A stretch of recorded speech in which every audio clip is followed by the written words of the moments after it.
Hello welcome to Triflow YouTube channel.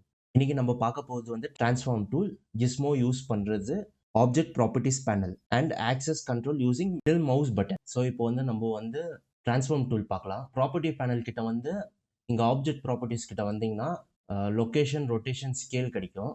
அதே மாதிரி நீங்கள் என் ப்ரெஸ் பண்ணிங்கன்னா உங்களுக்கு வந்து சேம் இதே மாதிரி கிடைக்கும். ஸோ இதுவும் சேம் தான். ஸோ நீங்கள் இங்கத்துலேருந்து கூட ஆக்சஸ் பண்ணலாம், இல்லை இங்கத்துலேருந்து கூட ஆக்சஸ் பண்ணலாம். ஸோ ட்ரான்ஸ்ஃபார்ம் பேனல் வந்து என்னன்னா, இப்போ ஒரு ஆப்ஜெக்ட்டை மூவ் ஸ்கேல் ரொட்டேட் பண்ணிங்கன்னா அதோட டேட்டாஸ் வந்து எல்லாமே இங்கே ஸ்டோர் ஆகும்.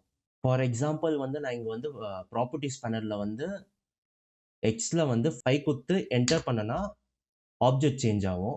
அதே மாதிரி இங்கே ரொட்டேஷனுக்கு வந்து நான் 50 கொடுத்தேன்னா ஆப்ஜெக்ட் ரொட்டேட் ஆகும். இதே வந்து நான் ஸ்கேலுக்கு வந்து இங்கே வந்து 5 கொடுத்தேன்னா ஆப்ஜெக்டோட சைஸும் சேஞ்ச் ஆகும்.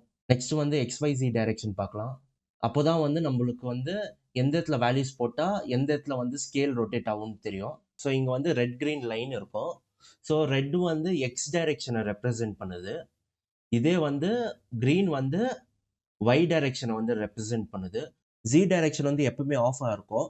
ஸோ அதை ஆன் பண்ணதுக்கு வந்து இங்கே வந்து ஓவர்லேன்ட் இருக்கும். ஸோ அதை கிளிக் பண்ணிங்கன்னா உங்களுக்கு வந்து ஜி டைரெக்ஷன் நீங்கள் வந்து ஆன் பண்ணிங்கன்னா உங்களுக்கு ஜி டைரெக்ஷன் இருக்கும். அதை ஆஃப் பண்ணியே வச்சுக்கோங்க, ஏன்னா ரொம்ப டிஸ்டர்பன்ஸாக இருக்கும் நீங்கள் மாடல் பண்ணும்போது. XYZ டைரெக்ஷன் மட்டும் இல்லை, அதில் -XYZயும் இருக்குது. நம்ம ஆப்ஜெக்டை செலக்ட் பண்ணிட்டு இங்கே எக்ஸ் கிட்ட வந்து நான் 5 ப்ரெஸ் பண்ணேன்னா இது வந்து ரைட் சைடுக்கு போகும். இதே வந்து நான் எக்ஸில் வந்து -5 டைப் பண்ணிட்டு என்டர் ப்ரெஸ் பண்ணேன்னா இது வந்து லெஃப்ட் சைடில் போகும். இதே வந்து நான் Y கிட்ட வந்து 5 டைப் பண்ணி என்டர் ப்ரெஸ் பண்ணேன்னா ஃப்ரண்ட் டைரெக்ஷனில் வரும். இதே வந்து -5 டைப் பண்ணி ப்ரெஸ் பண்ணேன்னா பேக் டைரெக்ஷன் போகும். இதே வந்து நான் Z கிட்ட வந்து 5 ப்ரெஸ் பண்ணி என்டர் ப்ரெஸ் பண்ணா டாப் டைரெக்ஷன் போகும். இதே வந்து -5 ப்ரெஸ் பண்ணா பாட்டம் டைரெக்ஷன் போகும். இதே தான் வந்து ரொட்டேட்க்கும் ஸ்கேலுக்கும். நீங்கள் நம்பர் டைப் பண்ணாமல் கூட பண்ணலாம். உங்கள் ஆப்ஜெக்ட்டை செலக்ட் பண்ணிட்டு எக்ஸ் கிட்ட வந்து லெஃப்ட் கிளிக் ப்ரெஸ் பண்ணிட்டு உங்கள் மவுஸை மூவ் பண்ணீங்கன்னா போதும், உங்களோட ஆப்ஜெக்ட் சேஞ்ச் ஆகும். இப்போ கிஸ்மோ யூஸ் பண்ணி மூவ் ஸ்கேல் ரொட்டேட் எப்படி பண்ணதுன்னு பார்க்கலாம். இப்போ வந்து நம்ம ஆப்ஜெக்ட்டை செலக்ட் பண்ணிட்டு இங்கே லெஃப்ட் ஹேண்ட் சைடில் வந்தீங்கன்னா உங்களுக்கு மூவ் ஸ்கேல் ரொட்டேட் கிடைக்கும். மூவை செலக்ட் பண்ணிட்டு இங்கே 3 ஆரோ மார்க் கிடைக்கும். இது யூஸ் பண்ணி நம்ம மூவ் பண்ணலாம் ஆப்ஜெக்ட்டை. இதே ரொட்டேட் வேணும்னா ரொட்டேட்டை கிளிக் பண்ணிட்டு நம்ம ஆப்ஜெக்டை ரொட்டேட் பண்ணிக்க முடியும். இதே ஸ்கேல் வேணும்னா நம்ம ஸ்கேலை செலக்ட் பண்ணிட்டு ஸ்கேல் பண்ணிக்க முடியும். இது 3 சேர்த்து ஹைப்ரிட் மாதிரி வேணும்னா 4வது ஒரு ஆப்ஷன் இருக்கு. அதை கிளிக் பண்ணீங்கன்னா உங்களுக்கு வந்து மூவ் ஸ்கேல் ரொட்டேட் ஒரே கிஸ்மோல கிடைக்கும். இப்போ ஷார்ட்கட் யூஸ் பண்ணி எப்படி மூவ் ஸ்கேல் ரொட்டேட் பண்ணுறதுன்னு பார்க்கலாம். இதுதான் 90% ஆஃப் டைம் வந்து நம்ம யூஸ் பண்ண போகிறோம். இப்போ நம்ம ஆப்ஜெக்டை செலக்ட் பண்ணிட்டு ஜி ப்ரெஸ் பண்ணி உங்கள் மவுஸை மூவ் பண்ணிங்கன்னா உங்கள் ஆப்ஜெக்ட் மூவ் ஆகும்.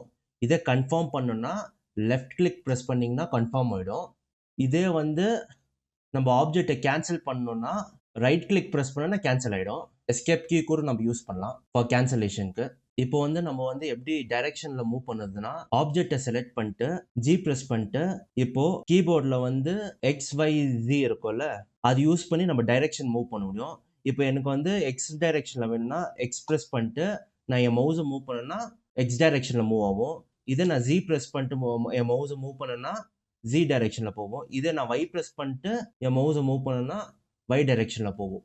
இதே தான் ஸ்கேலுக்கும் நம்ம ஆப்ஜெக்டை செலக்ட் பண்ணிட்டு எஸ் ப்ரெஸ் பண்ணோம்னா நம்ம ஆப்ஜெக்ட் யூனிஃபார்மாக ஸ்கேல் ஆகும். இதே வந்து நான் ஜி ப்ரெஸ் பண்ணிட்டு என் மவுஸை மூவ் பண்ணேன்னா ஜி டைரக்ஷனில் மூவ் ஆகும்.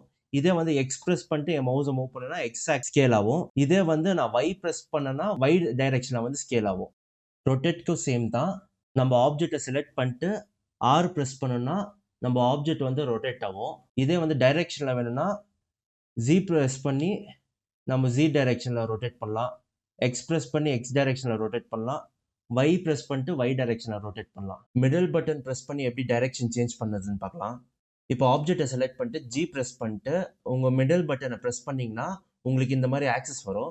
ஸோ நீங்கள் எந்த டைரக்ஷனுக்கு வேணுமோ அந்த டைரக்ஷனில் மூவ் பண்ணிங்கன்னா போதும், அந்த டைரக்ஷனில் லாக் ஆகிடும். ஸோ அப்புறமா மிடில் பட்டனை ப்ரெஸ் ரிலீஸ் பண்ணிங்கன்னா உங்களுக்கு வந்து அந்த இடத்துல வந்து ஸ்டே ஆகும். லெஃப்ட் கிளிக் ப்ரெஸ் பண்ணிங்கன்னா உங்கள் ஆப்ஜெக்ட் வந்து கன்ஃபார்ம் ஆகிடும். ஸோ மூவ் ஸ்கேல் ரொட்டேட் வந்து லாஸ்ட் ஒரு மெத்தட் இருக்குது. ஸோ நம்ம வந்து நம்பேட் யூஸ் பண்ணி கூட நம்ம ஆப்ஜெக்டை சேஞ்ச் பண்ணலாம்.